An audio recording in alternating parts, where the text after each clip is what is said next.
Hi everybody, welcome back to the channel guys. I hope you're doing amazing. First, I want to tell you all a happy new year and bonne année. I hope that you guys celebrated the new year with your friends, your family. I'm wishing you all the best for this new year.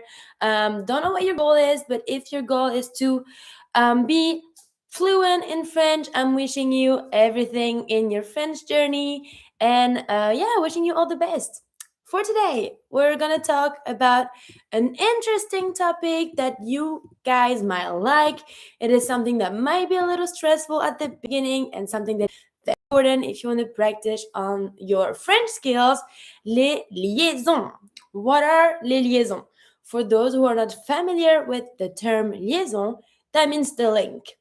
The link that we do between all of some different categories of words that we have in French, meaning that, for example, you know that when we speak in French, we like to connect everything, meaning that when we say one full phrase in French, because we connect all the words together, it feels like we're just saying one big word.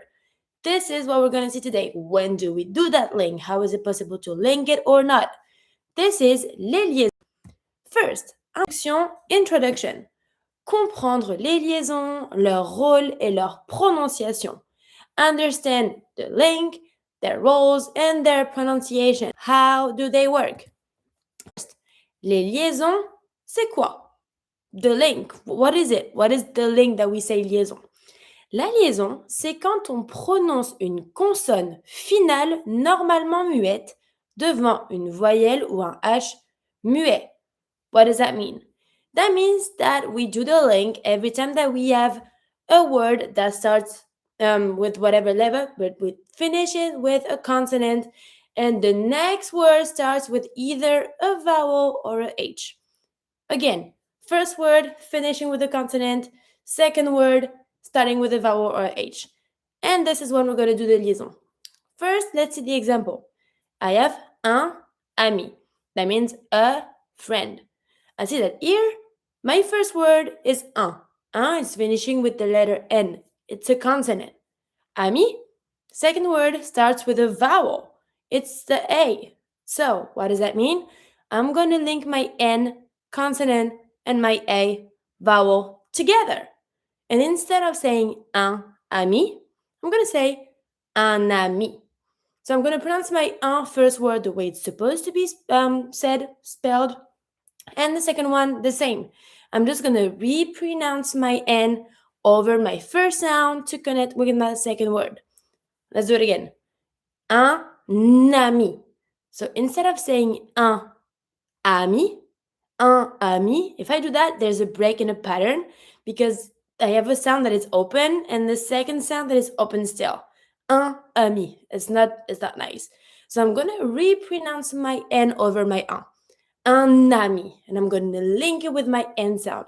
You see that here, there's the pattern of the link. Another example, les enfants, the children.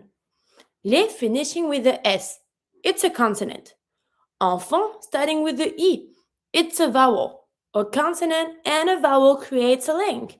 Let's do it again, but this time I'm going to link it not with the N, with the S, because I'm going to take the S from les to link with enfant. What does that mean? Every time that we connect in French with something that is the S or the X, we're going to see, we're always going to link it with a Z sound. So instead of saying les enfants, I'm going to say les enfants. One more time. Un ami with the N sound, les enfants with the Z sound. Les liaisons aident à mieux comprendre le français parlé because it's something that we do every time when we speak. If you understand the way they create it, the way that we create those links, how they work, why do we have them, it's going to be so much better for you to understand the French that is orally, that is spoken. So, let's try to see that into details. First, pourquoi la liaison? Why the link? Why do we have a link? Pour que la phrase soit plus fluide, so that the phrase is smoother. It's like easier to read, to pronounce. Second one, pour éviter deux voyelles ensemble, to avoid two vowels together. Keep that in mind. In French, we hate to see two vowels next to each other. If I have a noun that's finishing with a consonant and with a vowel, then it's okay. If I have two vowels from the last letter of a word to the next vowel of the second word connected, we have an issue. We don't like that. So we always want to connect everything and make it as smooth as possible. C'est très courant l'oral. It's very common orally. Another example. If I want to say you have, vous avez. Vous is you, avez is have. If I want to say you have, I see that here, vous finishing with a S, it's a consonant. Avez starting with a vowel. Consonant, vowel, I link. Vous avez. And because it's a S sound, I'm going to pronounce it and link it with a Z sound, not a S sound. Vous avez. Another one. Very interesting. Very is très. I do not pronounce my S on my own because it's a S. This is not a R, so it's supposed to be mute. Très intéressant. But because I have my vowel from intéressant, I have my consonant and my vowel. Then I'm going to connect. You see the little line that we have? Très intéressant. And you're going to pronounce it. Vous avez très intéressant. And you're always going to link it with the Z sound because it's the S. Okay. Liaison obligatoire. That means the links that are mandatory that you can never avoid. First one, article plus un nom. That means the article, the pronoun plus a noun. Un ami, a friend. Des enfants, some children. I have my consonant, I have my vowel. You're always going to be able to link. Pronom plus un verbe. Nous avons. We have. Ils arrivent. They arrive. Remember that when it's the verb finishing with ENT, the ENT is always mute. But I have my S and my vowel. I connect. Ils arrivent. Adjectif plus un nom. Petit enfant, small kid. I connect. Petit enfant. Petit enfant. Grand hôtel, big hotel. Even with the H, because it's mute, same rule as the vowel. I can link. Grand hôtel. Grand hôtel. Let's do it one more time together. Un ami. Des enfants. Nous avons. Ils arrivent. Petit enfant. Grand hôtel. And every time that you have the consonant and the vowel, you can link it because it's going to be so smooth and easier and prettier when you're going to speak. Now, let's talk about the sound, meaning la phonétique. How do we pronounce the letter? So I told you that when it's an N, it's pronounced like an N. But when it's the S, it's pronounced like a Z. Why? Every time you're going to have the S or the X that you're going to connect with the vowel, you're always going to pronounce it like a Z sound. Example, the friends, les amis. I have my S. Pronounce it like a Z. Les amis. Les amis. The G, it's a T sound. When I'm going to say when he, quand il.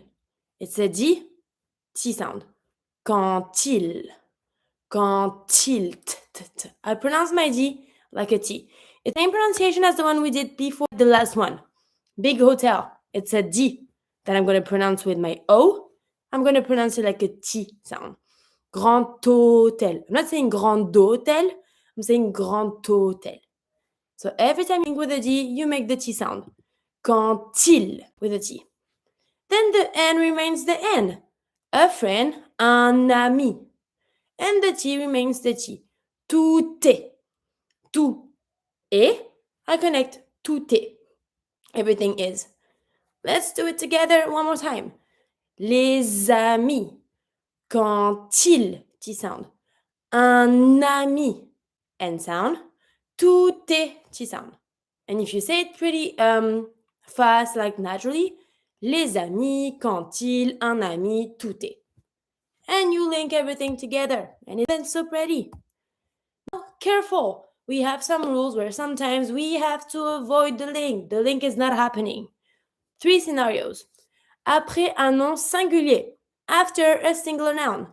Le garçon intelligent. Here you have the noun garçon. Here, after garçon, you have the adjective smart, intelligent. You don't pronounce. You never do the link after a noun that is singular. Le garçon intelligent. And the thing is that on makes it sound on. I'm not supposed to pronounce my n because o and s makes on together. So I don't do the link. Après et, after and. Careful. If I'm going to say you and her, toi et elle. Lui et moi. Vous et lui. Every time you have the et meaning and, you never do the link. Lui et elle. Don't say lui et elle.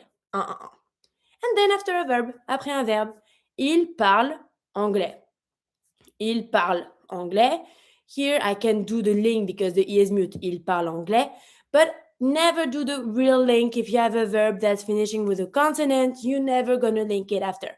So no link after a singular noun, after et, which means and after a verb. Now talk about the H. So I told you that when it comes to H, you do the link. Careful, we have two types of H in French. We have the one that is aspiré, aspired, and the one that is muet, mute. For example, héros, héros. When you say héros, the hero, we tend to pronounce it pretty slightly. Héros, héros. When you have this, we don't do the link. So we say le héros, le héros. Les haricots, the beans, les haricots. We don't do the link. But if it's a H that is mute, meaning when I say the word, there's no way to hear that there's a H. When I say héros, haricot, we tend to pronounce it slightly. Habitant, hôtel, there's no H at all. If there's no H at all when I'm pronouncing it, I can do my link.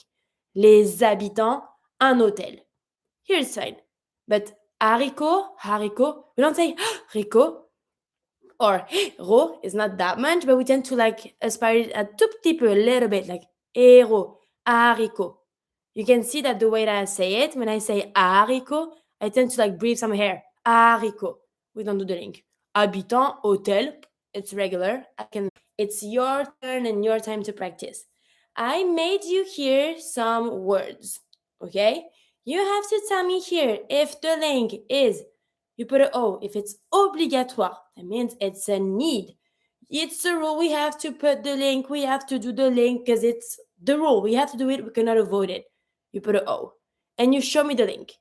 Then, interdite. You put an I. It's forbidden.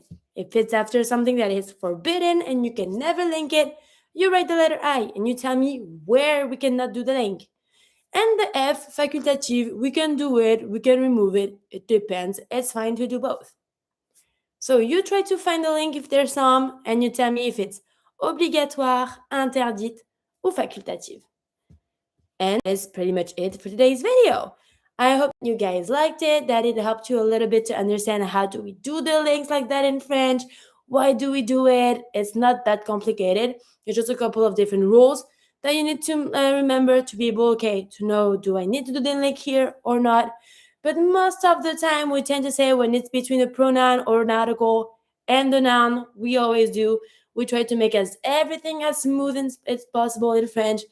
It's prettier from the here, and French is already complicated, so if we had to separate each word, it would not be great for the here. So we try to make it at least pleasant for the here. I hope that you liked it. I'm wishing you all a good evening, and I'm seeing you next week for another video. Salut!